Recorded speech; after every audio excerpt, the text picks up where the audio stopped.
The Federal Reserve does not operate from a gleaming, futuristic tower. Its home is the Mariner S. Eccles Building in Washington, D.C., a structure of marble and bronze that feels more like a monument to a bygone era than the command center of the global financial system.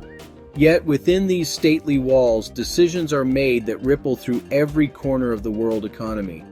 The Fed, America's central bank, is an institution born from the financial panics of the early 20th century, a relic of a time when banking was a far simpler affair, but it has evolved, sometimes reluctantly and sometimes radically, into a modern alchemist tasked with turning the base metals of economic data and market sentiment into the gold of financial stability and prosperity.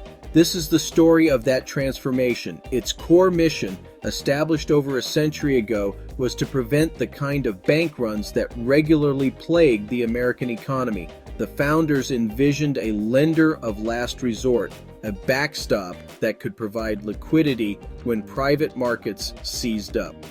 This foundational purpose remains, but the world it oversees is almost unrecognizable.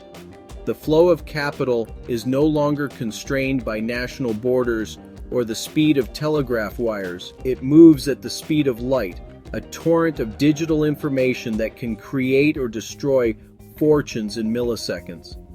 The Fed's challenge is to apply old principles to this new, hyper-connected reality, a task that requires constant adaptation and a willingness to venture into uncharted territory. The institution itself is a paradox, a blend of public oversight and private influence. It is at once a government agency and a network of 12 regional banks designed to be both responsive to the will of the people and insulated from the whims of short-term politics. Its leaders are not elected officials, but economists and bankers, figures who often seem more comfortable with complex formulas than with public pronouncements. Yet their actions, raising or lowering interest rates, buying or selling government bonds, have a more direct impact on the lives of ordinary people than many laws passed by Congress. They influence the cost of a mortgage, the availability of a small business loan, and the health of a retirement account.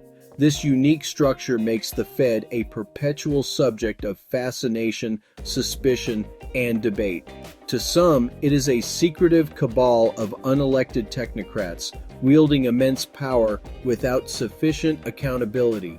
To others, it is the essential guardian of economic order, the only institution capable of steering the ship of state through the turbulent waters of financial crises. The truth, as is often the case, lies somewhere in the messy middle. The Federal Reserve is not omniscient or infallible. It is a human institution run by individuals who must make high-stakes decisions with incomplete information, often under immense pressure. Its history is a chronicle of both stunning successes and humbling failures, a testament to the profound difficulty of managing a modern economy. For much of its history, the Federal Reserve operated in the shadows, its deliberations shrouded in secrecy. The prevailing wisdom was that central banking was a technical, almost mystical craft best conducted far from the public eye. Announcements were rare, and their language was often deliberately obscure, intended for a small audience of financial insiders. This all began to change in the late 20th century, driven by a painful lesson learned during the Great Inflation of the 1970s. That decade proved that when a central bank is seen as being subservient to political pressures, it loses its most valuable asset, credibility. The result was runaway inflation that eroded savings and destabilized the economy for years. The fight to reclaim that credibility was led by Fed Chair Paul Volcker, a towering figure who was willing to inflict short-term economic pain to achieve the long-term goal of price stability. By raising interest rates to punishingly high levels, Volcker broke the back of inflation and in doing so forged a new consensus around the concept of central bank independence. The idea was simple but powerful. To effectively manage inflation, a central bank must be free to make unpopular decisions without fear of political reprisal. This principle became the new orthodoxy adopted by central banks around the world as they were reformed to give them more autonomy from their governments. With independence came a new and equally important challenge: communication. If a central bank was to be accountable to the public without being directed by politicians, it needed to explain its actions clearly and transparently. The era of cryptic statements and smoke-filled rooms had to end. Under Alan Greenspan and his successors, the Fed embarked on a quiet revolution in transparency. It began publishing the minutes of its policy meetings, holding regular press conferences, and issuing explicit statements about its future intentions. This practice, known as forward guidance, was designed to manage market expectations and make monetary policy more predictable and effective. The goal was to eliminate surprise and build trust. This shift transformed the relationship between the Fed and the public. The Fed chair became a major public figure whose every word was scrutinized by global markets for clues about the future path of policy. This new visibility brought its own set of problems, as misspoken phrases could send markets tumbling, but it was a necessary evolution. In a complex global economy, clarity is a powerful policy tool. By clearly stating its goals and its strategy for achieving them, the Fed could anchor inflation expectations and guide the behavior of businesses and consumers. The central banker was no longer a silent operator behind a curtain, but a public communicator, tasked with building a broad-based understanding of and support for their mission. The rise of independent communicative central banks created a new dynamic in the global financial system. As capital flowed more freely across borders, the actions of one major central bank inevitably had profound effects on others. A decision made in Washington to raise interest rates could draw capital out of Europe and Asia, strengthening the dollar and creating headaches for policymakers in Frankfurt and Tokyo. This interdependence made international coordination more important than ever. The world's leading central bankers, from the Federal Reserve, the newly formed European Central Bank, the Bank of Japan, and the Bank of England, became a small, exclusive club, meeting regularly in Basel, Switzerland, to share insights and, when possible, align their strategies. This era of cooperation was built on a shared intellectual foundation. Most major central banks had converged on a similar model: an independent institution with a primary mandate to control inflation, using interest rates as its main policy tool. This common framework made it easier to find common ground. However, significant differences in economic structure, political context, and institutional mandates often led to policy divergence. The Federal Reserve, for instance, has a dual mandate from Congress to pursue both maximum employment and stable prices. This often forces it to weigh competing priorities in a way that its counterparts, with their singular focus on inflation, do not. The creation of the European Central Bank in 1999 was a landmark event, establishing a powerful new player on the global stage. The ECB was modeled on Germany's staunchly anti-inflationary Bundesbank, with a clear, hierarchical mandate to maintain price stability across the diverse economies of the Eurozone. This singular focus often put it at odds with the Fed. While the Fed might cut rates to boost a flagging job market, the ECB was often more hesitant, constrained by its treaty obligations and the political sensitivities of its 19 member states. These different approaches meant that even in times of global calm, the world's monetary policy was less a perfectly synchronized symphony and more a complex piece of jazz, with different players improvising on a common theme. These institutional differences became starkly apparent during times of stress. The Bank of Japan, for example, spent decades battling deflation, a persistent fall in prices that proved incredibly difficult to reverse.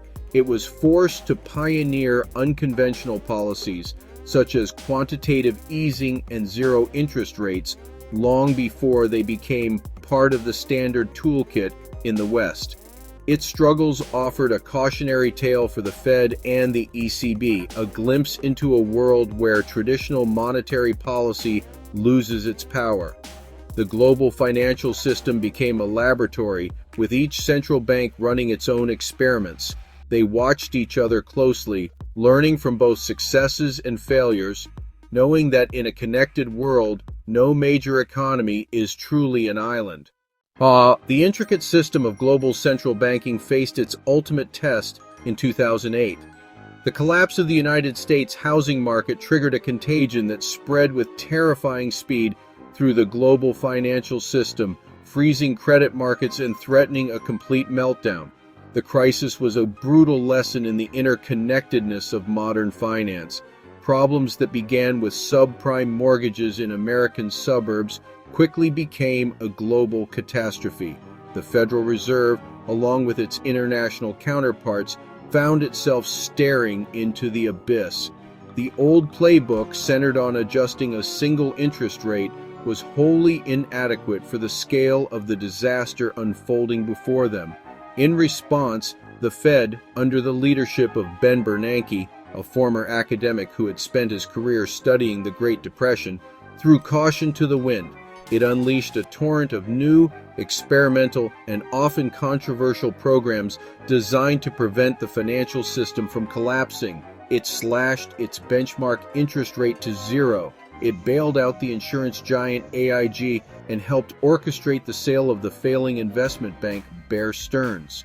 Most dramatically, it launched massive rounds of quantitative easing, creating trillions of newly printed dollars to buy up government bonds and mortgage-backed securities. The goal was to flood the system with liquidity, drive down long-term interest rates, and restore confidence. These were actions of desperation, taken in the fog of war. The Fed was acting not just as a lender of last resort to banks, but as a market maker of last resort for the entire financial system.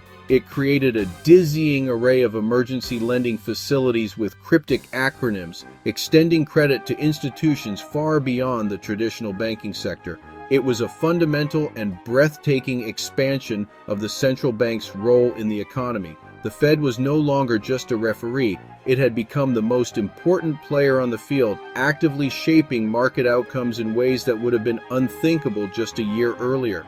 This intervention was credited with preventing a second Great Depression, but it came at a cost. The Fed's unprecedented actions ignited a fierce political backlash. Critics from both the left and the right accused it of overstepping its authority, bailing out Wall Street at the expense of Main Street, and sowing the seeds of future inflation. The debate over its expanded powers raged in Congress and in the media. Had the Fed become too powerful? Was its independence now a liability, shielding it from democratic accountability? The crisis fundamentally altered the institution. It emerged larger, more powerful, and more controversial than ever before. It had saved the world economy, but in doing so, it had rewritten its own job description, setting a new precedent for intervention that would shape its actions for years to come. Just as the United States economy began a slow and painful recovery, a new crisis erupted across the Atlantic. The aftershocks of the 2008 meltdown exposed deep structural flaws in the Eurozone.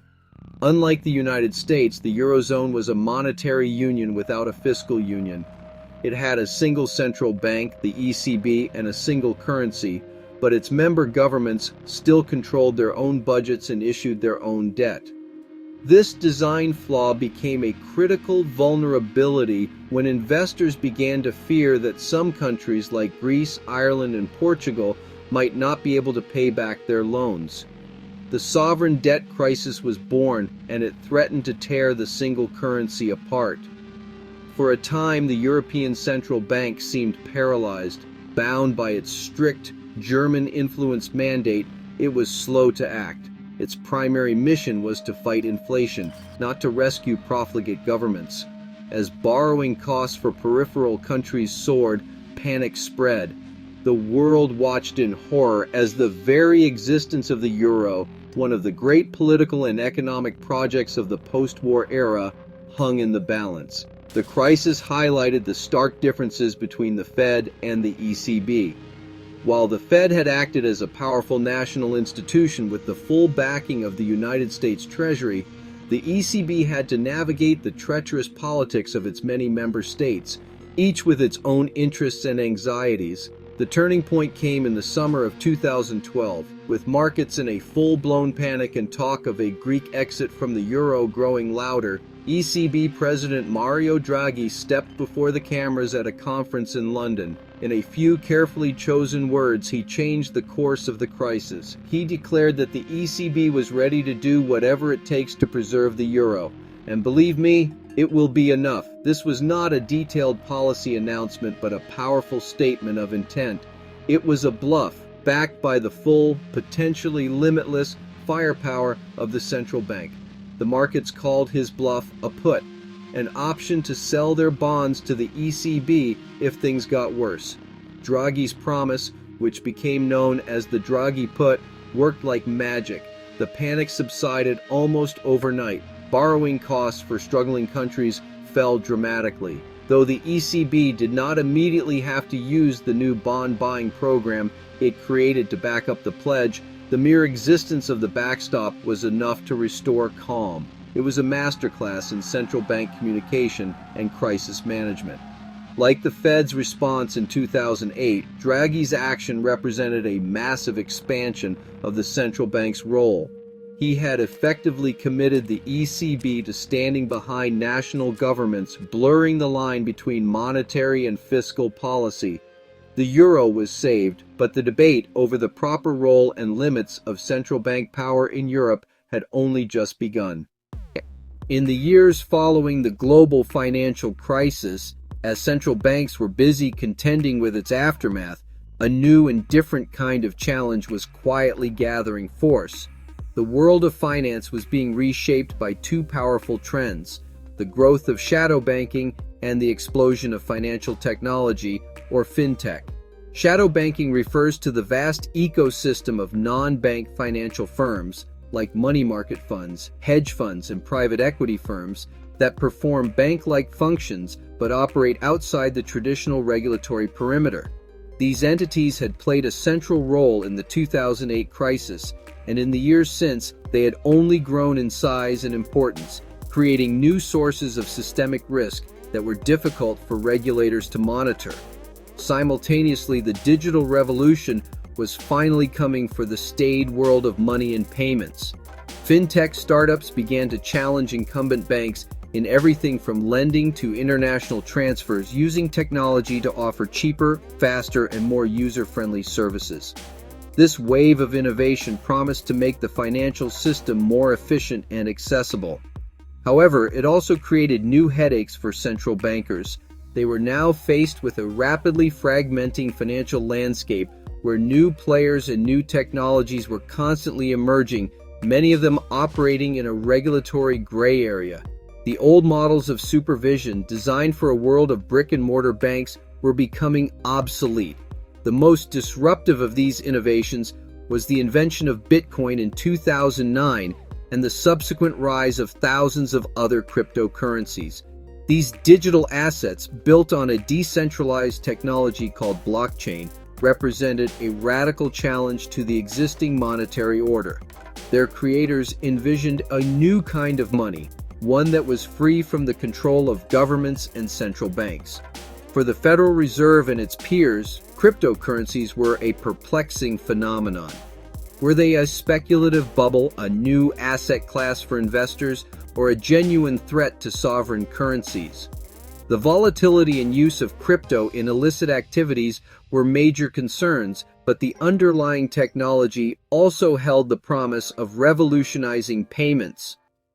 This new frontier forced central banks to confront fundamental questions about the future of money itself. In response to the rise of private digital currencies and the entry of big technology firms into payments, many began to explore the possibility of issuing their own central bank digital currencies, or digital dollars. A CBDC could offer the public a safe, government-backed digital form of cash, potentially improving the efficiency and stability of the payment system. But it also raised profound questions about privacy, financial stability, and the very role of the central bank in the 21st century. The Fed was no longer just managing the financial system as it was. It now had to contemplate how to shape its future evolution in an age of relentless technological change. The extraordinary actions taken by the Federal Reserve during and after the 2008 crisis left it with a vastly expanded toolkit and a much larger footprint in the economy. This newfound power inevitably led to a renewed and intensified debate about its core mission. The Fed's traditional dual mandate, stable prices and maximum employment, was already a difficult balancing act.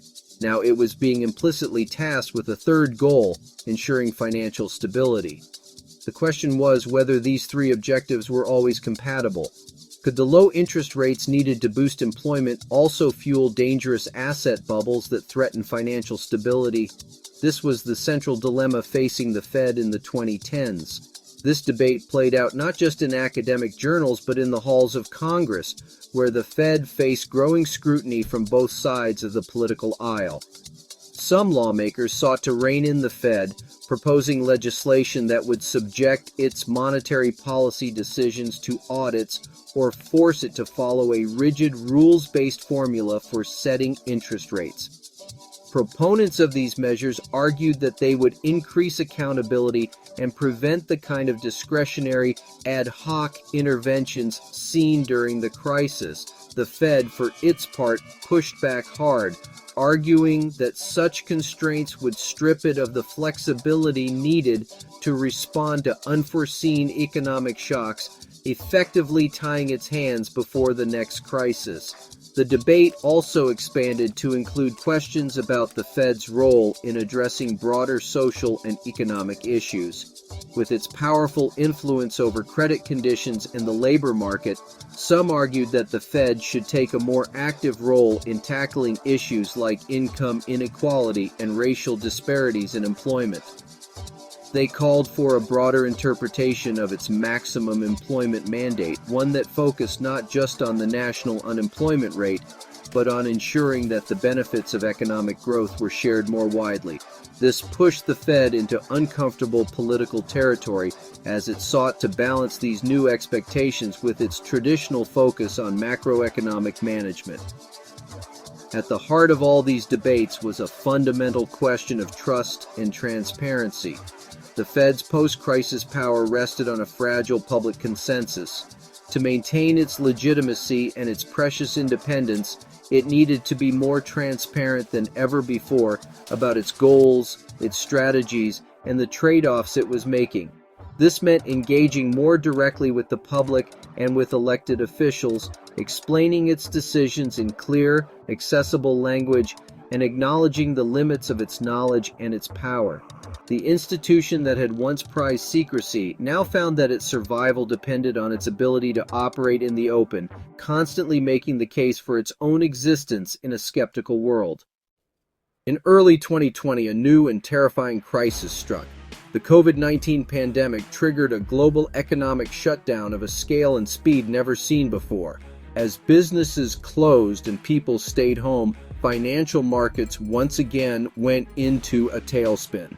This time, however, the Federal Reserve did not hesitate. Drawing on the playbook written during the 2008 crisis, it acted with breathtaking speed and force. It slashed interest rates back to zero in a matter of weeks.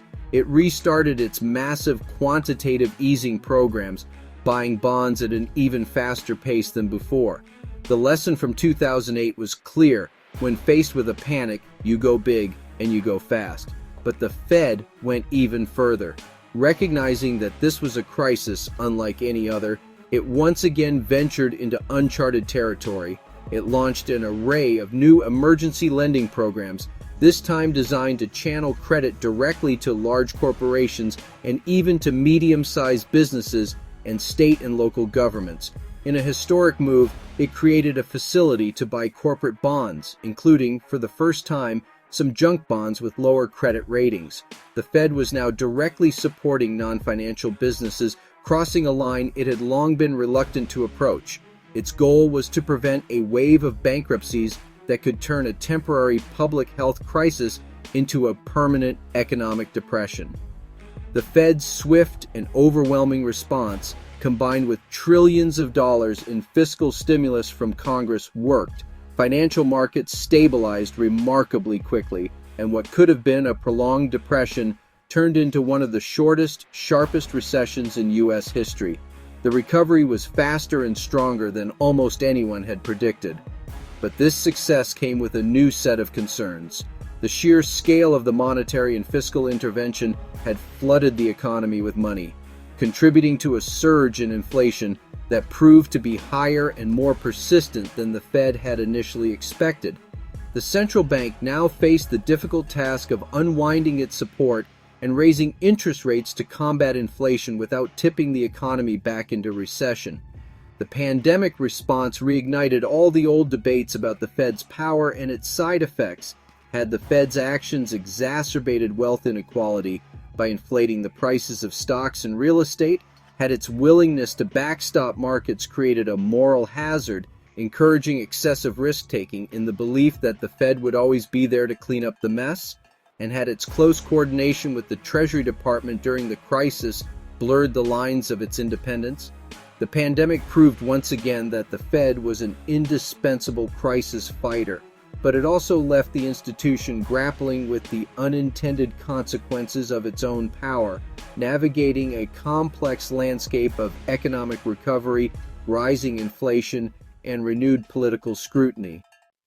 As the world emerges from the immediate shadow of the pandemic, the Federal Reserve faces a daunting array of future challenges that will test its adaptability and resilience. The financial system it is charged with supervising is becoming ever more complex and opaque. The growth of private credit markets and the intricate cross-border activities of hedge funds and other non-bank financial firms create potential vulnerabilities that lie outside the Fed's traditional regulatory reach. Supervising this sprawling, interconnected system requires new tools and new ways of thinking, a constant effort to see around corners and identify risks before they can threaten the stability of the entire system. The technological revolution continues to accelerate, posing fundamental questions about the nature of money itself. The debate over a central bank digital currency, or digital dollar, is moving from the theoretical to the practical. The Fed must weigh the potential benefits of a CBDC, such as faster payments and greater financial inclusion, against the profound risks to privacy, cybersecurity, and the structure of the commercial banking system. A decision on whether to proceed with a digital dollar will be one of the most consequential choices the institution makes in the coming decade, with far-reaching implications for every American and for the dollar's role as the world's primary reserve currency.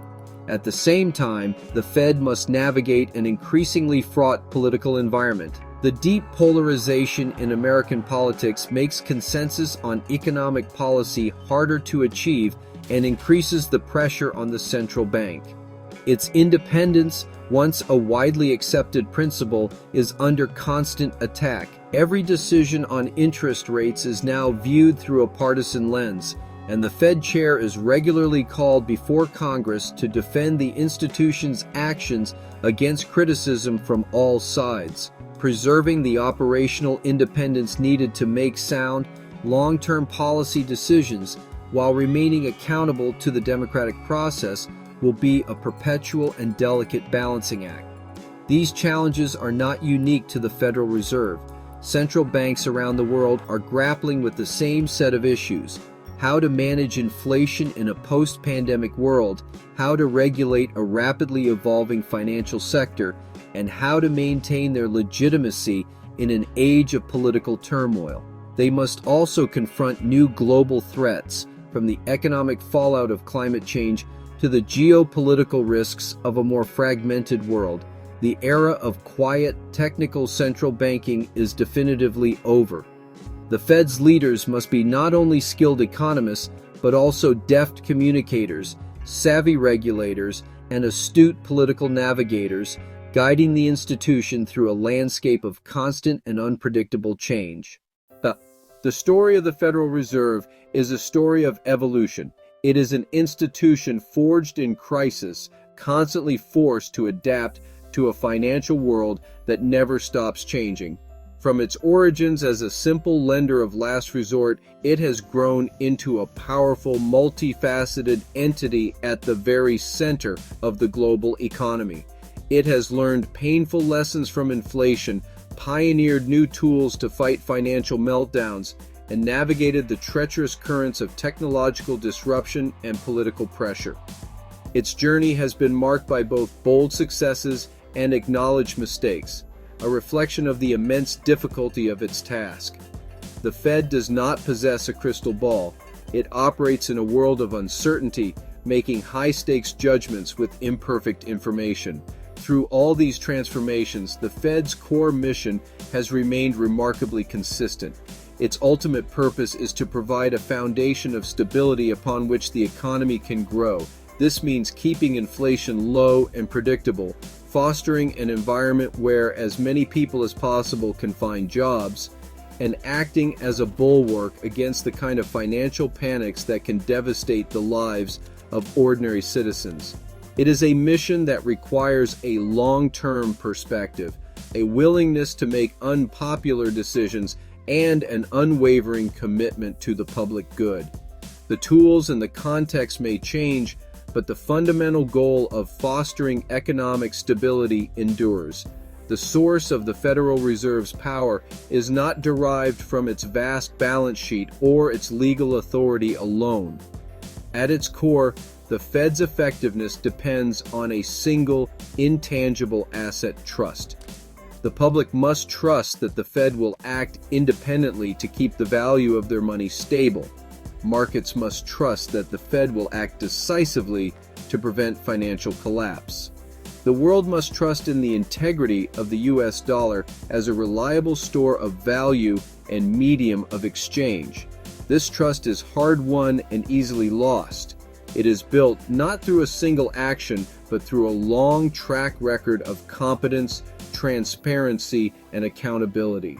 Looking ahead, the challenges are clear. The financial world will continue to grow more complex, the pace of technological change will not slow, and the political pressures will not abate. The Federal Reserve of the future will need to be even more agile, more transparent, and more resilient than the Fed of the past. It will have to master new domains, from digital currencies to climate-related financial risks, while never losing sight of its foundational responsibilities.